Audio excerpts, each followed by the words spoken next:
ওই মামা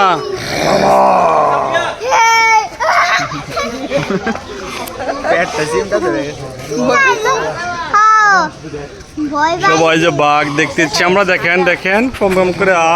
মামা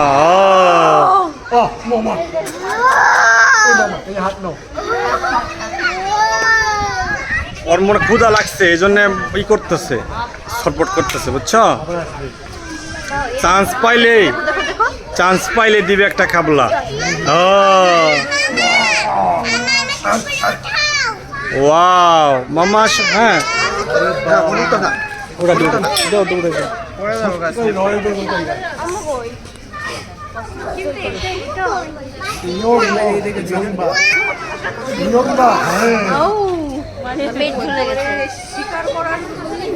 অস্থির চান্স পাইলে দিবে একটা কামড়